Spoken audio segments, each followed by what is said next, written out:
If you've been watching the other channels lately, there is at least one thing you've learned about the caravan of Central American migrants currently marching toward our southern border. The whole thing is no big deal. These are nice people, every single one of them, much better people than you are. They have the deep moral authority that comes from living in a third world country, unlike you, Mr. Pampered Suburbanite. They're not invaders. They are future model Americans. There is nothing at all to worry about, we're told. Well, that's been the chorus from politicians and news anchors who think they're politicians for weeks and weeks now. If you have any concern at all about this caravan, you are a bad person. In fact, you, sir, are a racist. All of this for a group of people, a lot of whom are mothers and children, who pose no imminent threat to the United States. To call this an invasion, it might be the most pathetic invasion of a country in world history if this were actually an invasion, but of course it's not. The president sending troops to the border to deal with a caravan that hasn't proven to be violent. Stop saying they're monsters. They're more mothers than monsters. Don't say it. Why don't any of you say that? There's the line of the day, more mothers than monsters. Turns out that's not quite right. More brothers than mothers, actually. According to the Border Patrol, the caravan is in fact about 70% single men. Not families, women and children, but overwhelmingly single men. According to Mexico's own ambassador, many in the group are, quote, very violent. That's what he recently told NPR. So to restate, the caravan is in fact heavily male and highly dangerous. When the Mexican ambassador says that to public radio, what you're looking at, obviously, is racism, more right-wingery. Just kidding. What we're actually seeing is relentless dishonesty from the very people who are paid to inform us. There's nothing to worry about, they tell us, like we're children. But they don't really know that. They don't really know anything. They are wholly ignorant and yet utterly self-confident. They are good at moralizing and light on facts. So who exactly is in the caravan? A lot of them probably are what they appear to be, poor people from disorganized countries looking for a better life. It's understandable. But are some of them gang members too? How about drug dealers or human traffickers? Shut up, say the news anchors. Don't ask those questions. But if you really cared about America, you'd want answers to those questions. You would insist on knowing. Would you let your kids sleep at a stranger's house? Probably not. You love your kids. Our leaders ought to feel the same way about us. They don't. Instead, they see their own countrymen as the real threat. In the minds of the people making our country's rules, foreigners are always superior to Americans. Watch Don Lemon explain.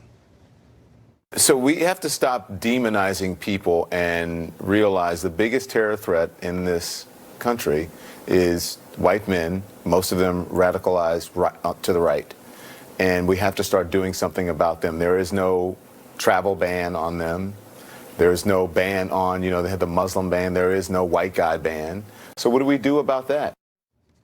We have to start doing something about them, Don Lemon says. Keep in mind that he's talking about an entire racial group currently living in this country. What exactly does Don Lemon have in mind for, quote, them? Deportation, internment camps, more affirmative action? It would be good to know. Some of us would like to tell our sons what's coming. We contacted CNN today to ask them what they plan to, quote, start doing to this dangerous group of racially defective Americans. They never replied. Maybe Lemon will be more specific about his plans on tonight's show. But without even hearing the details, it's pretty clear where the people on TV stand. They instinctively side with foreign nationals over American citizens every time. If you're wondering why they're far more upset about migrant camps in Mexico than homeless encampments in Orange County, that's why. Just yesterday in the New York Times, a columnist called Michelle Goldberg noted approvingly the Democrats can win elections in Georgia if the bad old people who don't agree with her agenda are displaced by a large group of new people who do. Her piece was entitled, "We Can Replace Them." Imagine writing something like that about your fellow Americans. Imagine running it in your newspaper. They didn't think twice, because that's how they really feel. Peter Kirsanow is a U.S. Civil Rights Commissioner. He joins us tonight. Peter, thank you very much for coming on.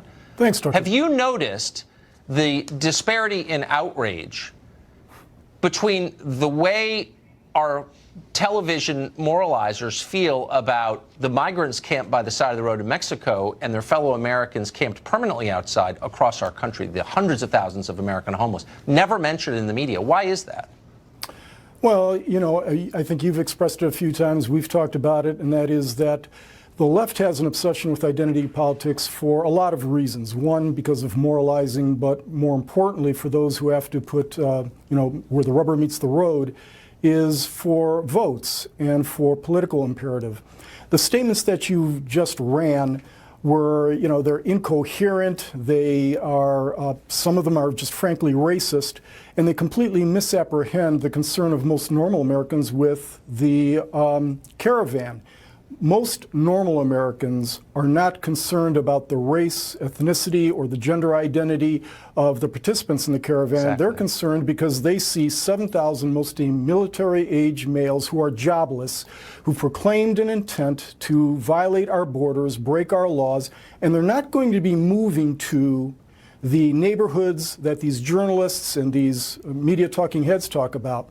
There are not 7,000 unemployed journalists, for example, that are going to be going to Don Lemon's house and maybe competing with him for a job. They're coming to my neighborhood, inner city, Exactly. Cleveland, and they're going to be competing against low-skilled workers. The data show predominantly black, male, low-skilled workers. They apparently don't have any concern for them. The military or the political imperative is such that they need and want to have more workers, more voters coming in from third world countries that they can indoctrinate. And this obsession with identity politics make people say and do profoundly stupid things. You saw it in the clips that you just ran. But they are completely divorced from the concerns of normal Americans with respect to what these individuals who are going to be imminently crossing the border are going to do with respect to the rule of law, our sovereignty, the public fisc, public health, crime rates, and so on. So they are, as you just noted, the people you're watching on television and reading in the newspapers, to the extent anyone reads that newspaper anymore, they're arguing that this is a racial divide, and that the villains are these, you know, industrial era, post-industrial area, middle-class white people who are all bigots. But the voting pattern suggests something different, that it's not a racial question. Like, people who make under a certain threshold, no matter what their colors, are sort of figuring out that they are all, regardless of their color, being replaced by people who work for less than them. Do you think that at some point that will be obvious? That this isn't about race, it's about economics? Yeah, I think it's becoming more and more obvious. I know that in my service on the Civil Rights Commission over a number of years, I can see that there's been a shift in the understanding. Low-skilled workers get it. The elites very often like to engage in this type of moralizing, makes them feel good about themselves. Yeah. But until they are threatened in terms of their job prospects or the quality of life in their neighborhoods, they can continue to engage in this political correctness. We see it. As a labor lawyer myself, I see the deleterious effects of this. They are significant. They are often elided by our elites, by political elites, our social elites, our betters in the media. It's unfortunate, but I think a day of reckoning is coming. We're seeing it more and more, that ordinary Americans are getting it. And some of it actually has to do with the Trump effect, that Trump speaks plainly about these things. Sometimes he crosses or touches third rails. Right. He doesn't get hurt, but it engenders a conversation. A lot of people become apoplectic because of the conversation, but certain eternal verities emerge from that conversation. I really think we should start importing millions of left-wing talk show hosts. I really do. And I am rooting for Jorge Ramos, who we interview a lot, to displace one of these self-righteous CNN anchors and see how they like it. And that's just the start. Waves of people with whom they can compete for jobs. Peter Christow, thank you very much. Thanks, Tucker. Great to see you. America votes 6 days from now. Florida, Georgia are two states that we're looking at carefully. Radical difference between the Republican and the Democrat in both those races, and they are on the knife's edge tonight. We've got an update in both. Meanwhile, the president holding a rally in Florida right now, trying to keep that state under Republican control. We're watching it for news. If it occurs, we'll go there. We'll be right back.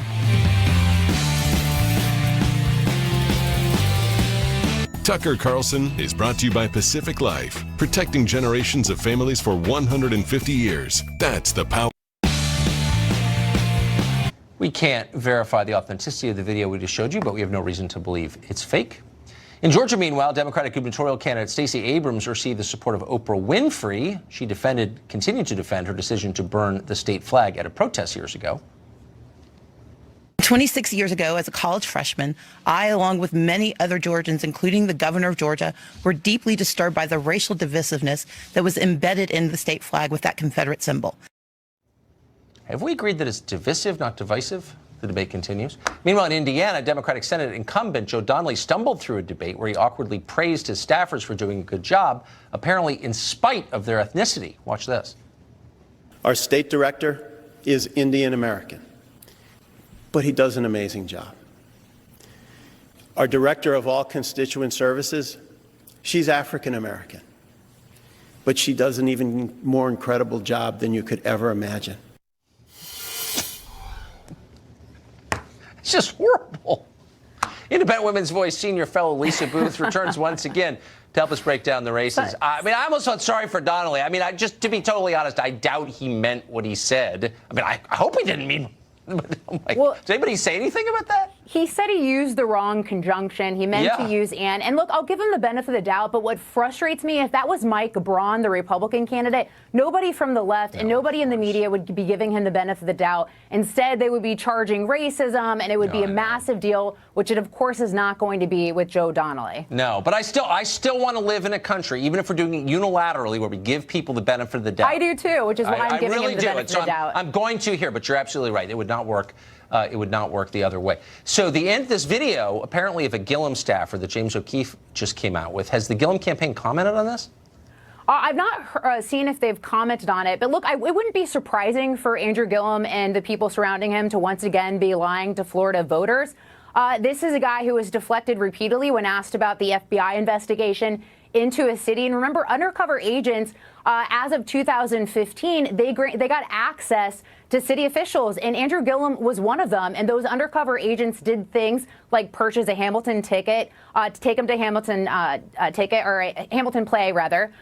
Took him on a boat tour around New York City. And then we recently come to find out that one of them also paid for a political fundraiser in connection to his upcoming gubernatorial bid. So that is new information. And so Andrew Gillum keeps saying he's not the target, which we don't know if he is, which we don't know if he isn't. But he's lied about things like the Hamilton ticket. And there's also or who paid for the Hamilton ticket. There's also the second probe into Andrew Gillum as well through the Florida Commission on Ethics, looking at the trips he's taken in 2016. And we have new information on that. It turns out that despite one of his spokespeople telling us a year ago that that was official business, it turns out that he actually took a campaign trip to Tampa and paid for it through one of his mayoral accounts. So I have to imagine that that is also one of the things that the Florida Commission on Ethics is going to be looking into. So Gillum has dismissed all these questions as racist, which is not actually an answer, for the record. Do we know what undercover FBI agents were doing in his presence? I mean, what was that about? Do we have any sense? Well, and I think, the big thing that they were looking at is corruption into the city of Tallahassee pertaining to developers and deals with some of these city officials. Gillum has approved one of those deals that is under fire, which was Adam Corey, one of his really close or formerly close friends, a lobbyist, his former campaign treasurer.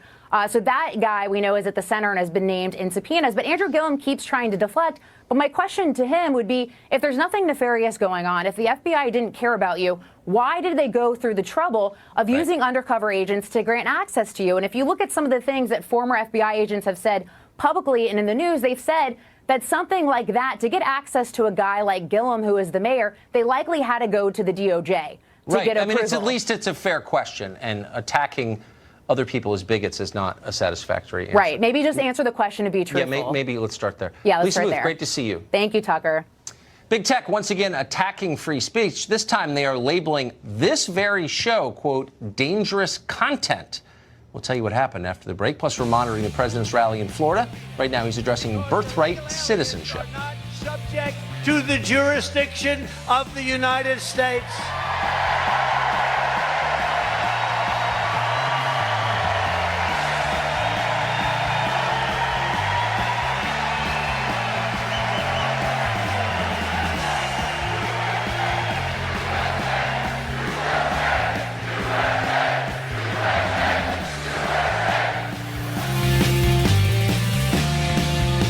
This fire damage. Well, just about every day we get a new reminder that big tech not big government is now the top threat to free expression in America and around the world. That's a big change. Taken a lot of people time to metabolize it, but it's absolutely real. Here's one example. A couple of weeks ago, we appeared on Dennis Prager's YouTube channel, PragerU, to read an excerpt from our book, Ship of Fools. PragerU wanted to advertise that appearance on YouTube, but they were blocked by Google Ads. The reason, Google said, is that our video is, quote, dangerous or derogatory. Some of it refers to poor farmers and laborers as peasants. Well, that's a perfectly factual statement, common around the world, doesn't matter, though. Well, the First Amendment shackles the government from suppressing views it doesn't like, at least for now. No laws currently protect the public from tech monopolies that control the flow of all human information. After PragerU appealed the censorship, Google Ads reversed its decision because they were embarrassed, as has happened many times, and in a statement to this program said, quote, the ad was mistakenly disapproved. But of course, the damage had already been done. We're 6 days out from an election, and Google interfered with letting the public hear a political message. We know about this instance. How many other don't we know about? This is election tampering, and it's far more severe than anything that the Russians ever attempted. And speaking of which, since Google is publicly traded, it is owned in part by foreign governments. For some reason, though, Democrats don't seem eager to launch an investigation into any of this. Why? Because they're in that company's pocket. The left has made it clear that if free speech is an impediment to their agenda, free speech will have to go. And as this show has revealed, there are plenty of people at Google who are eager to use their power to push a political agenda and to change this country non-democratically. Well, just after filming that suppressed PragerU video, we sat down with Dennis Prager and Adam Carolla out in California to talk about free speech. It was a long interview. Here's part one from it. So the obvious question, Adam, is where are we? We're surrounded by vehicles in what looks like a garage. Well, this is Prager's garage. I mean, look, I don't want to perpetuate a myth here, but the Jews love driving race cars. They love busting their knuckles. I mean, look at the man. This is my warehouse. These are my race cars. And Dennis can not only not fix them, he can't fit in them either. Have you tried? Well, I'm 6'4". It would be very difficult. It would be difficult. Right. We support the profession. Yes. Right. I do too as a non-participant. Okay. So separate, since both of you have been speaking your opinions in public for a very long time, separate perception from reality. Do you think that we are actually less free to say what we think now than we were, say, 20 years ago, Adam? Well, you can say whatever you want, like you could say whatever you want 20 years ago, but you won't have a job on Monday, and that's a big issue. So removing someone's livelihood because they have an opinion, it's really sort of the ultimate punishment. Like, you're just not going to be able to work anymore. You'll be non-employable, especially in this town, Los Angeles. So, yes, people fear for their jobs. They fear for their careers. They sort of fear for their families, and thus they don't say what they would say. So can they do it? Yes, they can do it.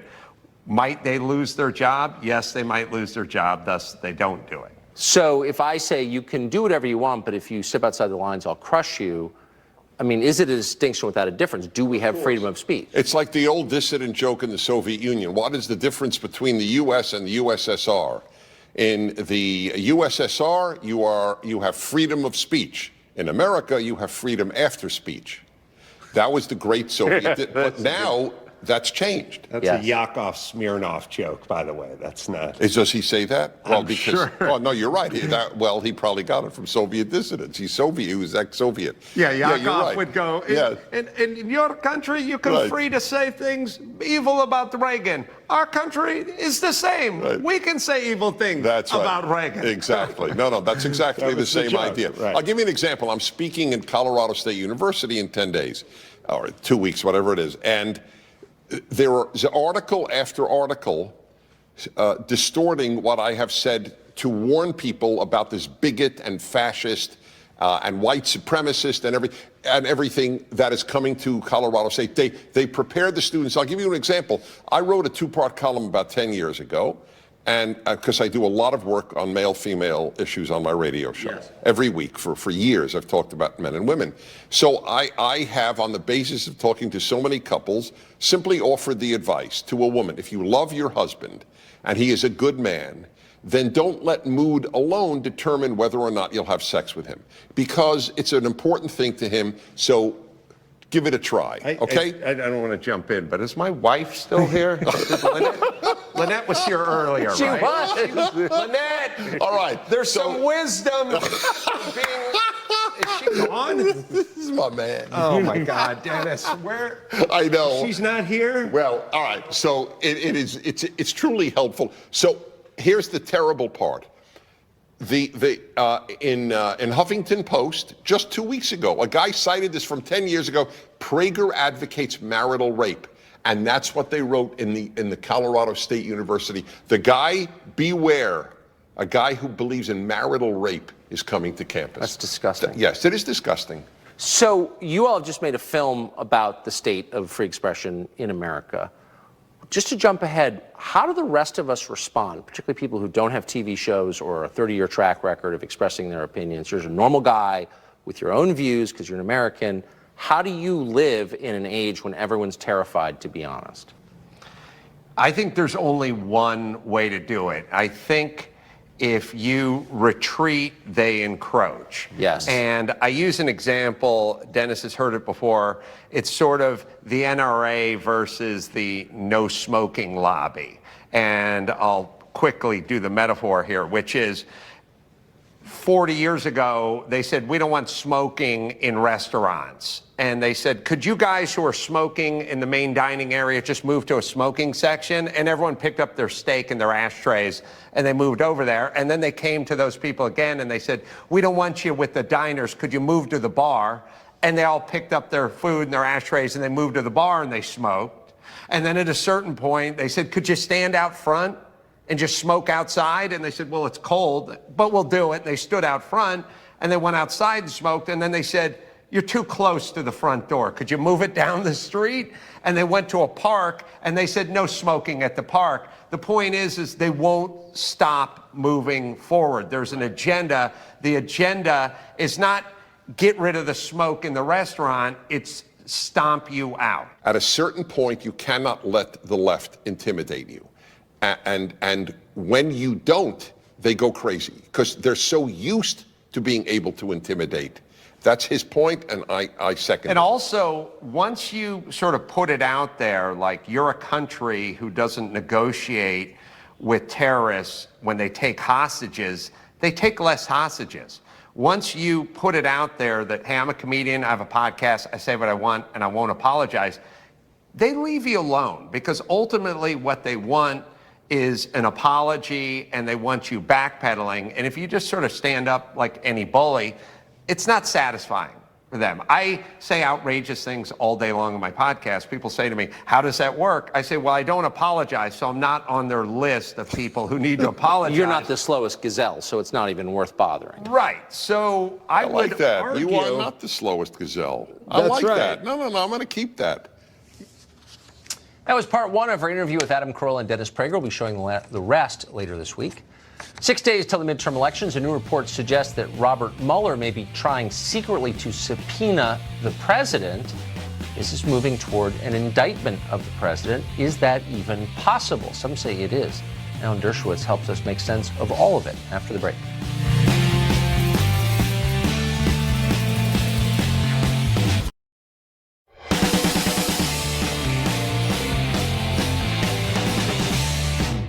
Just a few months ago, it seemed certain that Robert Mueller and the Russia investigation would dominate the midterms this year. It hasn't, but the special counsel has apparently been busy at work, of course. A new piece in Politico analyzed the investigation's court filings and concluded that Mueller may have tried to secretly subpoena the president. Today, though, the president said he has not received a subpoena, but it raises lots of questions, such as, can you subpoena a sitting president? Can you indict a sitting president? Is Mueller going to? Some of these questions don't have clear answers. One man with an idea, though, is Alan Dershowitz, who spent generations teaching at Harvard Law School. And he's the author, of course, of the case against impeaching Trump. He joins us tonight. Professor, thank you very much for coming on. Thank you. Can any independent counsel subpoena a sitting president? Yes, that's clear. And the president can comply with the subpoena if he chooses to, can challenge the entire subpoena, or can challenge portions of the subpoena based on executive privilege or the unwillingness of a president to answer questions about the exercise of his constitutional authority. So if the president were subpoenaed, it would guarantee a legal challenge that would probably take several years.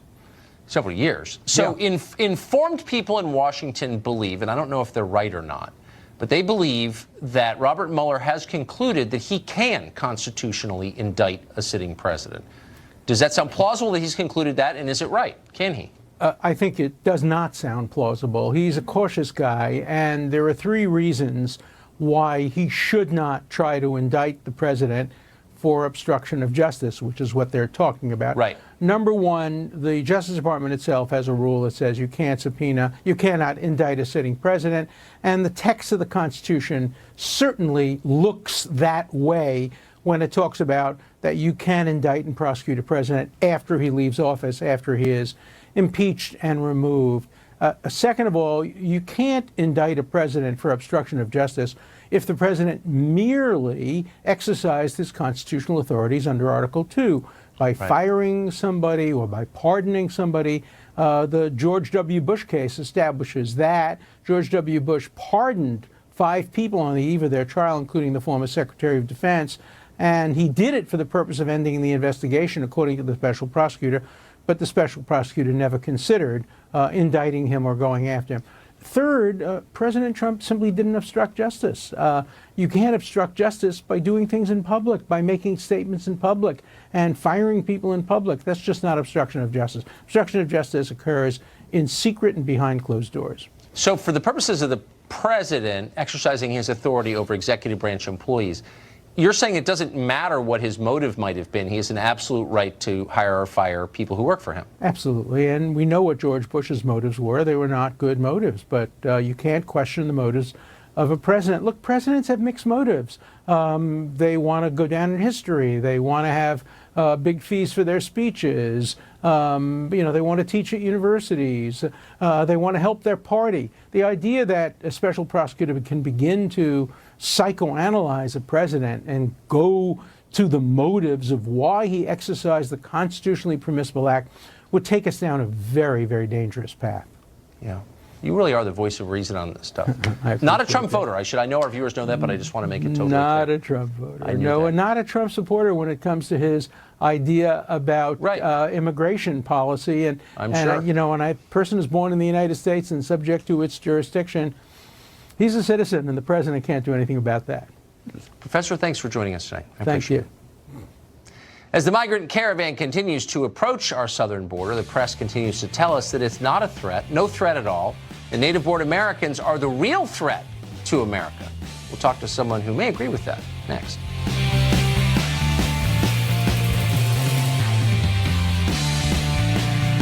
I'm Ken Jacobus, and I switched.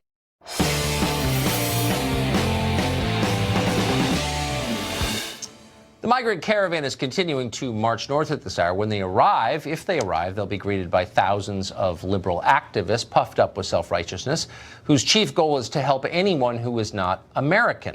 That impulse is so powerful that it has even made Planned Parenthood in favor of childbirth. The nation's biggest abortion provider tweeted opposition to the president's proposed executive order changing birthright citizenship. They called it despicable and egregious, unlike anything they do 300,000 times a year. And that's just one example of what is immigration. Let's be clear. There are 22 million illegals in our country right now. I think they should all be deported tomorrow, and they can reapply if they want to come back because it makes a mockery of our laws. You disagree with that. So that's okay. I'm not mad at you, but don't tell me about how you support border security because by definition you don't. You don't care at all about it, right? It's not that I don't support border security. It's that I think that's not going to solve the issue. That's not going to solve the issue in its essence. People are going to keep deporting coming. 22 million people might get pretty close to solving the issue. If the strategy is just to stop people once they show up at the door, that's not going to work out. And we have the last half a century to prove it. Let's start a different approach. Why don't we try solving some of the issues that are making these people leave their homes with their families, leaving everything behind? Fix Honduras. Spend a little money there. Right, make a big difference just a little money to fix Honduras. Right? Okay. Okay. I'm well, sure no, we don't we'll want come to up with fix things Honduras, no one's but you thought can of make a before. difference. U.S.A. Just has fix made a Honduras. difference Not a big deal. in some of the most violent communities, and there are plenty of reports that prove that. Yeah, let's fix Iraq first, and then Afghanistan, and bring peace to the Middle East. Then we'll fix Honduras. Let's fix the U.S. first, and then we can care about the rest of the world. Perfect. Enrique, great to see you, as always. Thank you. Thank you for having me. Google knows everything about you, likely know more than your spouse does, but for 8 years they refused to update photographs of an isolated military base in the western U.S. Why is that? We're interested in that question, and we'll get a little closer to the answer after the break.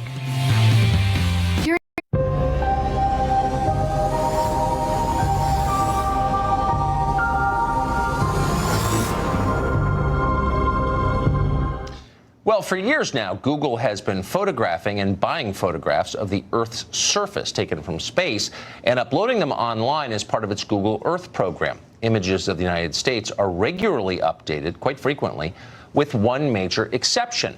For at least 8 years, images of the Tonopah test range in Nevada have gone without an update. It's almost as if Google is helping the government hide something.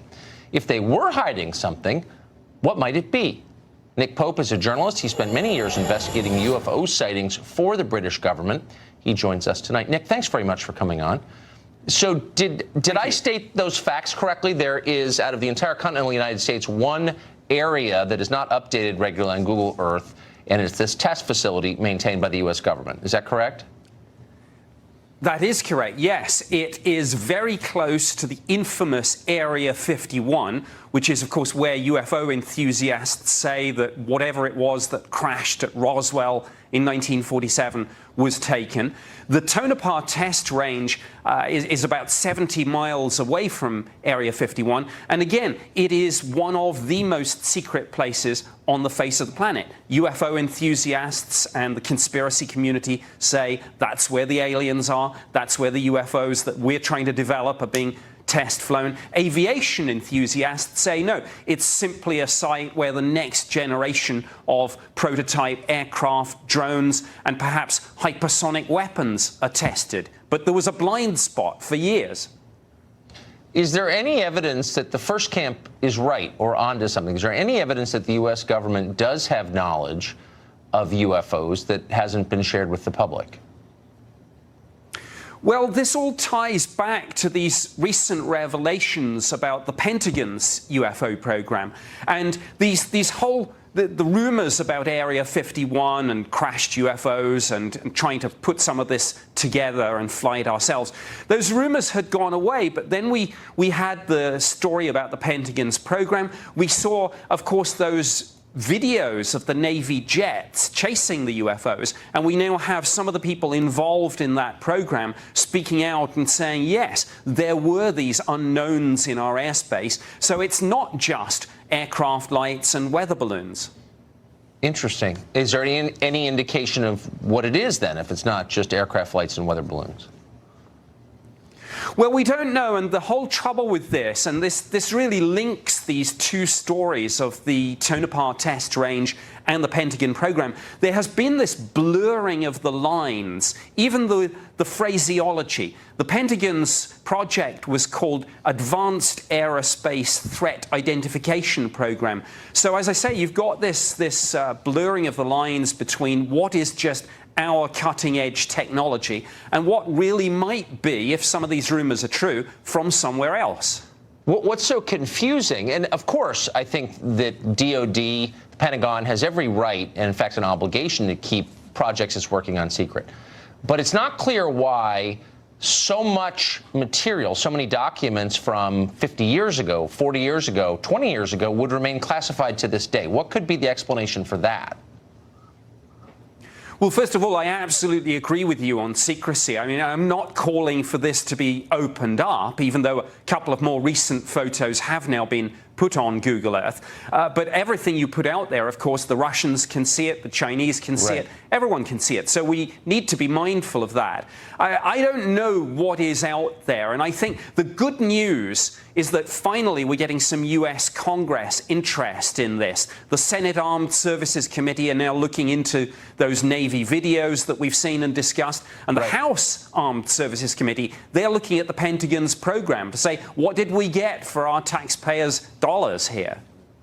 Last question. Do you think the president and maybe some committee chairman would have knowledge of this? They have a right to know. Do you think they do know the answers? Well, again, the rumors are that this is what the Space Force is all about, but I'm not so sure about that. I think the president would have to know, and in his capacity, of course, as commander-in-chief. So I hope that there are some interesting secrets. Whether or not they come out over the next few months, if we get formal congressional hearings on this, as opposed to just congressional interest, we'll wait and see. Yeah, well, there are definitely interesting secrets out there. The question is, will we find out what they are? Nick Pope, I know you will